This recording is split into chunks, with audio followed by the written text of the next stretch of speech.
제가 아마 5월에 위대한 텐생. 네, 텐생. 자, 웃지 마요.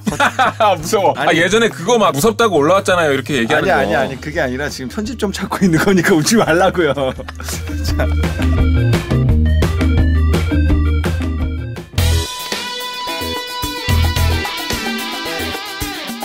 EDM 뉴스. 표정이 아니었어. 표정이.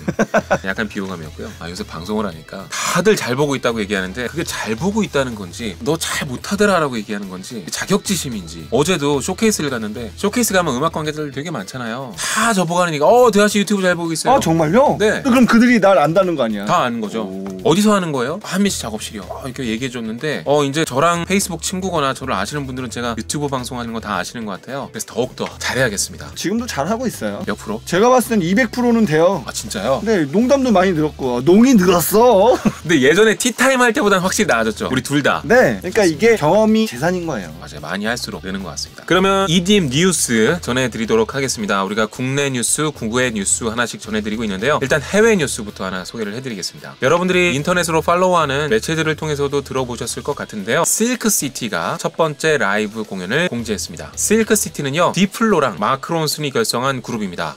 정말 디플로는 화려한 콜라보를 선보이기로 아주 유명한데요. 일단 메이저 레이저도 다른 아티스트들과 콜라보하는 프로젝트죠. 그리고 스크릴렉스랑 같이 재규를 해서 어마어마한 히트를 했는데 이번에 마크 론슨, 그러니까 업타운 펑크를 만든 그 프로듀서랑 같이 디스코 프로젝트를 하고 있다고 합니다. 그게 바로 실크시티고요. 마크 론슨은 DJ 출신이에요. 댄스 음악을 만드는데 그냥 집에서부터 시작한 친구가 아니라 DJ부터 했기 때문에 아마 디플로와의 호흡도 상당히 좋을 거라는 생각이 듭니다. 마크 론슨은 좀 복고적이죠. 약간 올드스쿨적인 색깔이 있고, 그리고 디플로보다는 비트가 이렇게 타이트하거나 좀 더 댄스 클럽에 어울리는 스타일은 아닌데 둘이 같이 어울렸을 때 어떤 음악이 나올지 정말 기대가 되거든요. 정말 궁금하네요. 어디 공연을 선다고 공지가 나왔냐면 뉴욕의 페스티벌인 가버너스 볼이라는 페스티벌 라인업에 포함이 됐고요. 6월 1일에서 3일까지 열리는 페스티벌인데 한마디로 계속 준비하다가 여름 페스티벌을 통해서 라이브 무대 데뷔하고 그 이후에 아마 앨범이 나오지 않을까, 아니면 앨범을 먼저 내고 그 기세 몰아서 그냥 여름 라인업 싹 휩쓸어 버릴 수도 있고요. 어떻게 활동할지는 모르겠습니다만 하여튼 첫 번째 라이브 공연은 6월 초 1, 2, 3일 중에 하나로 결정이 됐고요. 디플로가 작년 8월 인터뷰에서 이미 마크 론슨하고 디스코 앨범을 계획하고 있다고 얘기를 했는데 앨범 작업이 어느 정도는 진척이 됐지 않을까, 그래서 적어도 내년에는 정규 앨범 하나 나올 것 같다는 생각이 듭니다. 엄청 기대가 되네요. 상당히 기대가 되고, 일단 디플로가 재규 이후에 또 하나의 슈퍼 듀오를 결성한 것이기 때문에 많은 분들이 기대를 가지셨으면 좋겠고요. 그리고 디플로가 인터뷰를 하면서 재규의 앨범도 넌지시 아주 긍정적으로 얘기했습니다. 지금 스크릴렉스가 자기 앨범을 작업하고 있는데 그 다음이라면 한 번쯤 다시 같이 해볼 수 있지 않을까? 라는 얘기를 저기 부에노스아이레스 어디 가서 페스티벌 출연했을 때 인터뷰에서 밝힌 적이 있었죠. 그게 또 상당히 화제가 됐습니다. 저도 그러면 콜라보를 했으면 좋겠네요. 의외의 사람하고 하면 되게 재밌을 것 같아요. 한민 씨는 EDM 센스나 비트 같은 걸 굉장히 잘 만들잖아요. 근데 거기에 독특한 새로운 색깔을 넣어줄 수 있는 누군가가 같이 붙는 거죠. 제가 아마 5월에 위대한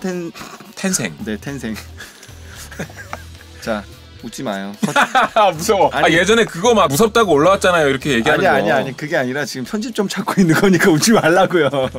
자, 제가 5월에 위대한 탄생에 나왔던 친구랑 같이 콜라보 앨범을 내려고 해요. 약간 디스코적인 느낌으로.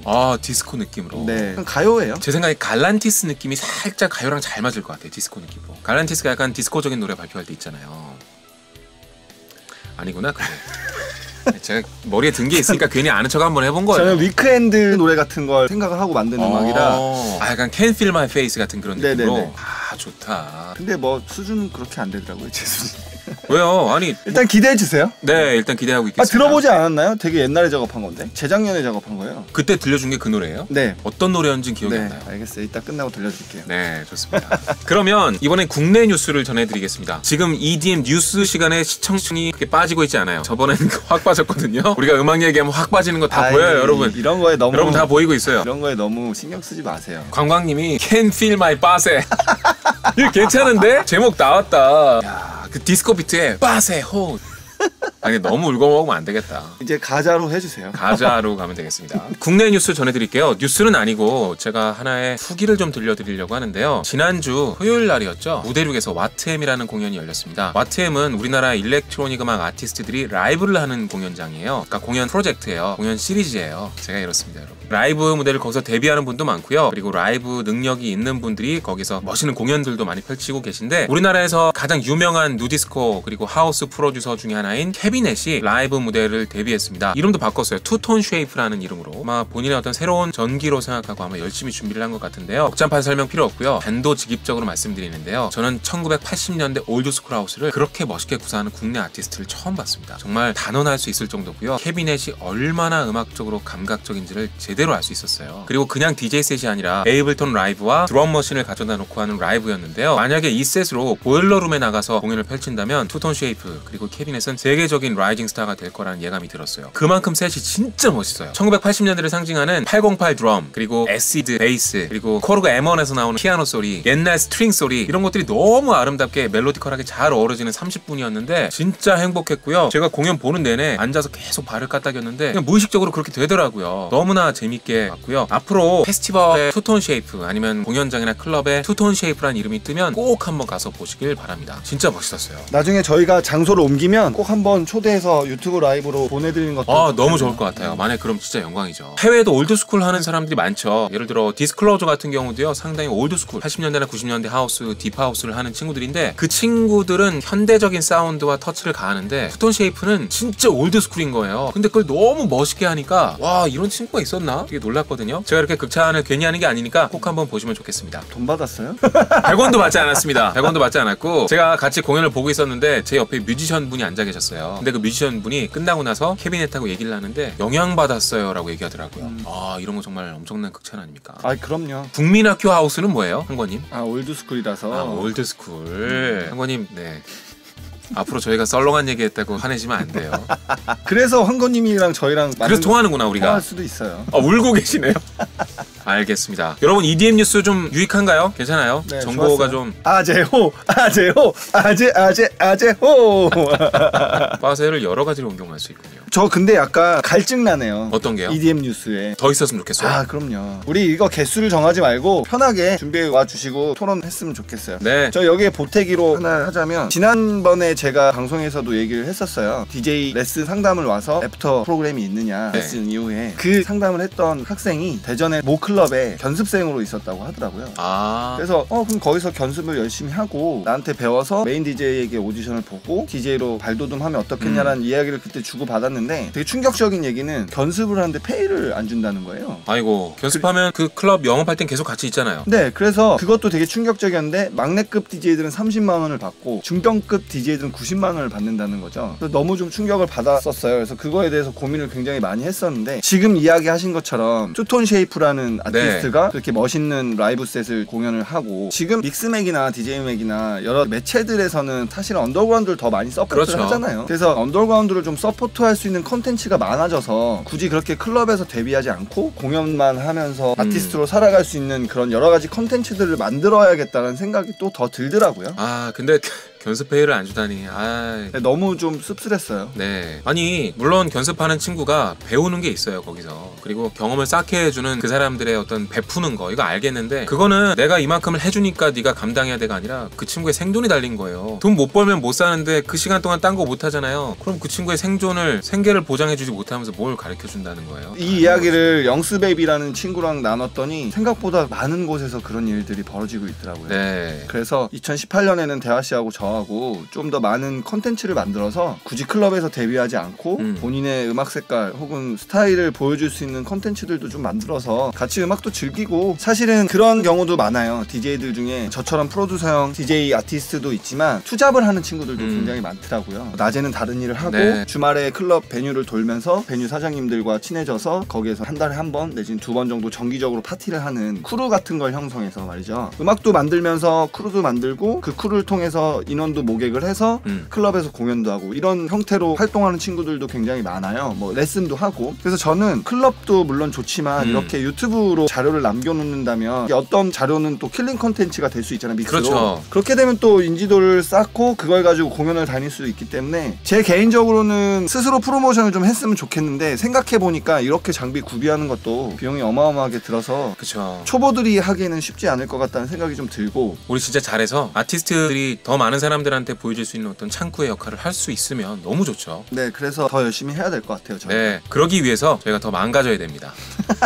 더 망가지고 아니, 지금도 우리가 맨 앞에서 망가져야 뒤에 따라오는 사람들이 편할 수 있어. 지금 레이언님께서 보일러룸 같은 게 생기면 제일 이상적이죠 라고 말씀하셨는데, 사실 한국에도 보일러룸 비슷한 믹스믹스 TV라는 저랑 굉장히 친분이 있는 쿠마씨가 운영하는 채널이 있어요. 거기도 관심을 좀 많이 가져주시고, 저는 아직도 이런 마인드예요. 저희 이태원 137이라는 유튜브 채널이나 오픈 채팅방이나 EDM 아티스트들이나 혹은 DJ 아티스트들이 많이 참여해서 서로 홍보하고 서로 응원해주고 그런 문화를 좀 형성하고 싶어요. 그래서 이번에 신년 인사를 선배님들부터 우리 후배님들까지 다 인사를 돌려서, 또 쿠마씨랑도 신년 인사를 주고 받았는데, 쿠마씨도 한민씨 유튜브 잘 보고 있습니다 라고 이야기 해주셨고, 그럼 나중에 믹스믹스 TV랑 콜라보 할 수 있는 것들이 생겼으면 좋겠네요 라고 이야기 했더니 좋죠 라고 좀 좋은 피드를 주고 받았는데, 피드백들을 어찌됐건 좀 더 다양한, 제가 늘 얘기 드리지만 지금 클럽에 문제가 없다고 생각을 했는데 그런 건 솔직히 좀 문제인 것 같아요. 근데 그런 게 개선이 되지 않는다면 조금 다른 문화를 형성하는 것도 선두주자에 있는 리더들이 하는 게 맞지 않나라는 생각이 듭니다. 진짜 매체가 중요한 게요, 여러분들 옷가게를 갔다고 생각해보세요. 디자이너 정도의 수준이 아니면 어떤 옷이 나한테 가장 잘 어울리는지, 어떤 옷이 정말 요새 유행인지 잘 모를 수 있잖아요. 근데 직원한테 물어봐요. 그 사람이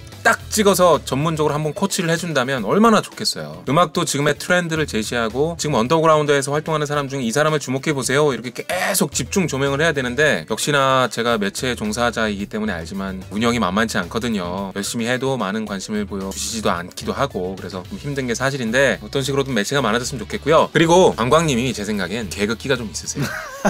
우리가 보일러룸 얘기를 했더니 이태원 137 귀뚜라미 방, 보일러가 귀뚜라미, 룸이 방이라 귀뚜라미 방이라고 얘기하시면서 뭐 거꾸로 태우는 뭐 이런 거 얘기하시는데 너무 웃기네요. 잠깐 해부님 댓글 하나 읽어주세요. 네, 우리 메이드블랙 홍전무가 이렇게 되게 중요한 얘기인 것 같아요. 이 부분에서 지난주에 레슨을 하시는 DJ분과 이야기를 해봤는데, 레슨이 어느 정도 끝난 루키 DJ분들에게 기회를 드리고 싶어도 그 페이를 얼마로 해야 될지 참 고민이 되긴 합니다. 자리를 마련하고 추진하고는 싶은데 참 고민이 되더라고요. 아무리 경험 자리라고는 하지만 무페이로 타임을 드리기에는 안 되는 부분이어서요. 탑 클래스로 활동하는 DJ보다는 적게 받는 게 당연하겠죠. 기본이 얼마인지는 저는 모르겠네요. 저는 그렇게 생각했어요. 최저임금이라는 게 있잖아요. 그 정도는 줘야 되지 않나. 몇 시부터 당연하죠. 몇 시까지 상준을 하고 있으니 최저시급, 이현미님께서 이야기하셨듯이 최저시급이라도 드려야죠라는 얘기가 맞는 거고, 이게 왜 문제냐 하면 견습이라고 뽑아놓고 디제잉을 가르쳐주는 게 아니라 뭐 조명을 찍는다던가 심지어는 홀에서 뭐 재떨이도 갈고 다른 또 일도 하더라고요. 그러면은 일반 알바생이랑 다른 일 게 없이 오히려 더 많은 일을 하는데, 그러네요. 페이도 안 주고 DJ를 배운다? 어깨너머로 배운다? 무슨 도제식으로 가르쳐준다는 의미로 그렇게 하는 건 좀 안 좋은 것 같아요. 아닌 것 같습니다.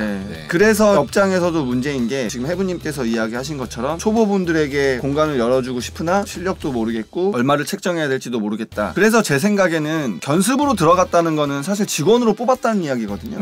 그래서 최저시급을 줘야 되는 게 당연한 것 같고요. 그냥 초보분들에게 공간을 열어주고 싶다 그러면 그들이 모여서 크루를 형성해서 어느 정도 모객이 가능한 파티를 만들어내면 거기서 수익을 쉐어할 수 있는 포인트들이 있기 때문에, 그걸 가지고 크루 운영하시는 분들이 형평성에 맞게끔 서로 분배를 한다던가 그렇게 하는 게 좋을 것 같습니다. 그래서 이런 거 괜찮잖아요. 파티 크루인데 진짜 잘 트는 베테랑 DJ도 있고, 그 사람이 너 잘한다 라고 생각해서 이렇게 데려온 신인 DJ도 같이 있고, 그렇게 서로 잡아주면서 파티를 운영하는 것도 상당히 좋은 방법이잖아요. 많이들 그렇게 하고 계시고, 그렇게 점점 올라가는 게 좋은 것 같아요. 한권님도 최저시급 좋을 것 같습니다 라고 하셨고, 그쵸, 모든 일, 그러니까 이 세상에서 모든 일은 법적으로 최저시급 이하로 주면 안 돼요 사실. 그러니까 모든 최저시급 이상은 꼭 주시고요. JS콘40님은 이런 얘기를 해주셨네요. 오늘 영스님 방송에 주 1만원 받으며 기간도 1년 반 했는데 힘들다는 듯 고민 상담하시던 분이 계시더군요 하셨습니다. 견습을 1년 반이나 해요? 뭐 한 6개월이면 다 배울 것 같은데. 저런 게 좀 마음이 안타깝네요. 저희가 해결할 수 있는 부분들은 없어요. 저런 부분에 대해서 뭐 언급하는 정도까지만 가능한 부분이라, 제가 드리고 싶은 말은 저런 상황에 처하지 않으셨으면 좋겠어요. 스스로 선택해서 들어가시고 주급 10,000원인데 1년 반 동안 버티고 참으신 거잖아요. 저는 그러지 않으셨으면 좋겠어요. 딱 느낌이 안 좋으면 빨리 나오는 것도 좋은 방법입니다. 차라리 다른 걸로 돈을 벌어서 레슨을 하시던가 스스로의 스펙을 쌓는 데 노력하시면서 장비 같은 것들도 하나씩 구입하셔서 셀프 프로모션을 하시는 게 제일 좋을 것 같아요. 그리고 저희가 더 열심히 해서 좀 다양한 데뷔 창구들을 만들도록 노력하는 게, 마음이 굉장히 안타깝지만 제가 그렇다고 당장 클럽을 만들어서 쓸 수는 없는 거니까 저희가 할 수 있는 한도에서 다양한 창구를 한번 만들도록 노력을 해볼게요. 많이들 응원해주세요. 다들 댓글로 뭐 안타깝다 이런 얘기를 해주고 계십니다. 그러면 이제 우리 EDM 뉴스는 여기서 마무리 짓고요. 마무리 짓고요.